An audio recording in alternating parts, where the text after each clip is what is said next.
వార్షికోత్సవ కార్యక్రమానికి విచ్చేసిన మీ అందరికీ నా నమస్కారం. మా అతిథులకి, మా ప్రిన్సిపల్ సార్కి, మా మేడం గారికి, మా ఉపాధ్యాయులకి అందరికీ, మా తోటి విద్యార్థులకి ఇదే మా స్వాగతం, సుస్వాగతం. చాలా ఎక్సైట్మెంట్ గా ఉన్నా తెలుసా. మరి ఆ మాత్రం ఎక్సైట్మెంట్ ఉంటుందా ఏంటి? ప్రోగ్రామ్ చేసేది ఎవరంటున్నారు? Srikrishnaveni high school students. ఓ కృష్ణవేణి స్కూల్ అంటే తగ్గేదే కాదు, వైల్డ్ ఫైర్. అస్సలు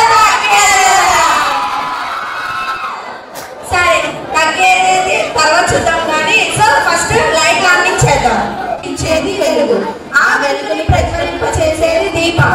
కాబట్టి మనలోని జ్యోతిని వెలిగించడానికి మన గౌరవనీయులైన అతిథులను అలాగే ప్రిన్సిపల్ సార్లు, మేడం గారిని వేదిక మీదకి రావాల్సిందిగా హృదయపూర్వకంగా ఆహ్వానిస్తున్నాం. ప్లీజ్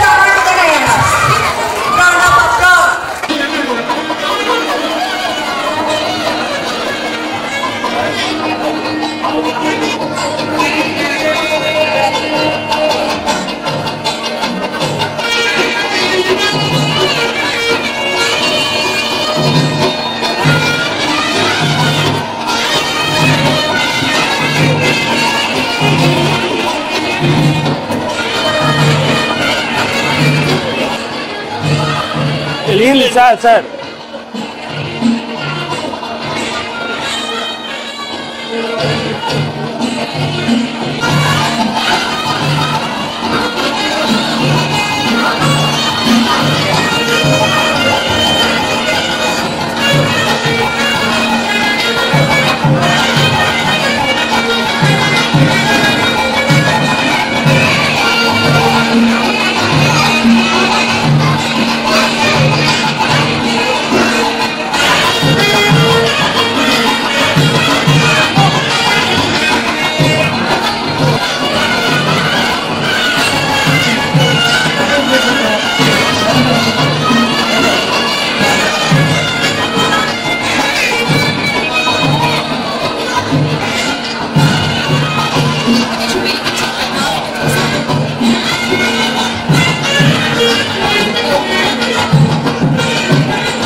శ్రీకృష్ణవేణి హై స్కూల్ యొక్క వార్షికోత్సవ సందర్భంగా అందరికీ శుభాకాంక్షలు చెప్తూ మరి మనం ఇక్కడ జరుపుకుంటున్న ఈ వార్షికోత్సవానికి మన యొక్క పిల్లలకి చదువులే కాదు, ఈ ఎంటర్టైన్మెంట్ ప్రోగ్రామ్స్ కూడా ఉండాలనే ఉద్దేశంతో మనము ఇక్కడ యానివర్సరీ అని పెట్టుకొని వాళ్ళకి డ్యాన్స్ కానీ ఇతర ఇతర కార్యక్రమాలు కానీ నేర్పడం జరుగుతుంది. అదేవిధంగా మన స్కూల్ స్టార్ట్ చేసిన కాడి నుంచి ఇప్పటి వరకు కూడా అంతా కూడా దిగ్విజయంగా జరుపుకుంటూ మరి మనం ఫాలో అయ్యే మెథడ్స్ అన్ని కూడా క్రియేటివ్తో కూడుకొని విద్యార్థులకు చక్కని బోధనతో క్వాలిటీ ఎడ్యుకేషన్ ఇస్తున్నాము. అదేవిధంగా మరి లాస్ట్ ఇయర్ అయితే మన యొక్క 10th క్లాస్లో 576 వచ్చింది. ఈ విధంగా ఈరోజు ఈ సంవత్సరం కూడా రావాలని దాన్ని మించాలని కోరుకుంటూ మరి మీరు ఇక్కడ ఇచ్చేసినందుకు అందరూ కూడా సంతోషంతో ఈ ప్రోగ్రాన్ని జరుపుకుంటూ మరి మీ యొక్క అందరి సహకారం ఉండి మరలా ఈ యొక్క స్కూల్ని అంతకంతగా డెవలప్ చేయాలని ఆశిస్తూ మరి మీరు ఎప్పుడు కూడా మీ సహకారాన్ని అందించిన శ్రీకృష్ణవేణి యాజమాన్యానికి అందిస్తూ మీరు మా యొక్క ఈ యొక్క పిల్లలకి మంచి భవిష్యత్తు వాళ్ళని కోరుకుతూ ఎప్పుడు నిర్విరామంగా కృషి చేస్తూ ఈ యొక్క చేస్తున్నందుకు చాలా సంతోషం ఉంది. ఇది యాక్చువల్గా ఫేర్వెల్ చేయాలనుకున్నామండి. ఫేర్వెల్ని యానివర్సరీగా కన్వర్ట్ చేసి చేయడం జరుగుతుంది. మాకు ఫేర్వెల్ అంటే నర్సరీ నుంచి 10th క్లాస్ దాకా చదివిన పిల్లలు 50 to 70% పిల్లలు ఉన్నారండి.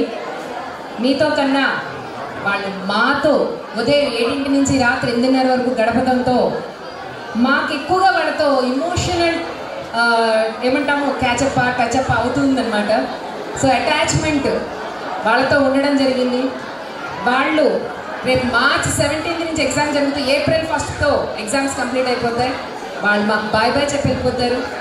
మరి పిల్లల మనసులో ఎలా ఉంటుందో నాకు తెలియదు, కానీ మాకు మాత్రం మా పిల్లలు వెళ్ళిపోతున్నారు అనిపిస్తూ ఉంటుంది. ఇన్ని సంవత్సరాల్లో 2 దశాబ్దాల నుంచి మేము పిల్లల్ని 10th క్లాసులు పంపిస్తూ ఉన్నాము. వెళ్ళిన ప్రతిసారి పిల్లలు తిరిగి మళ్ళీ ఒక 4 ఏళ్ళు 5 ఏళ్ళ తర్వాత వచ్చి మేడం నేను ఇది అచీవ్ చేశాను సార్, మేము ఇది అచీవ్ చేశామంటే మాకు చాలా చాలా ఆనందంగా ఉంటుందండి. కానీ ఒక బాధ కూడా ఉంటుంది. ఎంత అటాచ్మెంట్ అంటే 10-12 సంవత్సరాలు వాళ్ళతో గడపడం వల్ల మేము జపం పరమేశ్వరుడు జపం చేస్తామో లేదో తెలియదు, కానీ పిల్లల యొక్క నామ జపాలు ఎక్కువ చేస్తూనే ఉంటాము. అండ్ ప్రతి సంవత్సరం 10th క్లాస్ పిల్లల యొక్క పేరెంట్స్కి ఒక సన్మానం జరుగుతూ ఉంటుందండి. మా యొక్క మనసు ఏంటంటే అలాంటి పిల్లల యొక్క తల్లిదండ్రులు మీరు మిమ్మల్ని సన్మానించుకుంటే ఈ 12 సంవత్సరాల ప్రయాణం ఒక ఫుల్ఫిల్నెస్ వస్తుందని చెప్పి మేము ఈ కార్యక్రమం చేస్తున్నామండి. సో మరికొద్ది క్షణాల్లో మన వేదిక మీద అలంకరించిన పెద్దలందరికీ కూడా చిరు సన్మానించుకున్నాక వారిని సాధారణంగా మన కిందకి పంపించి మన కార్యక్రమాలకి అన్నీ కూడా కల్చరల్ ప్రోగ్రామ్స్ స్టార్ట్ చేద్దామండి. థ్యాంక్ యూ అండి. Thank you very much. Once again happy international women's day అండి. నారీ శక్తి ఎక్కువ ఉన్నది. నేను ఎన్నైనా కూడా చెప్పుకున్నాం. పితృస్వామ్యం నుంచి మాతృస్వామ్యానికి అడుగడుతున్న కాలంలోకి మనం వస్తున్నాం. ఏ స్వామ్యమైనా సరే పిల్లలు బాగుండాలి, కుటుంబ వ్యవస్థ బాగుండాలి, ఆ దేశం బాగుండాలి, అన్నీ బాగుండాలి అనుకునే వాళ్ళలో తల్లిదండ్రులు ముఖ్య పాత్ర వహిస్తుంటారు అనుకుంటున్నాను. అందరికీ మరొకసారి ధన్యవాదాలు. Thank you.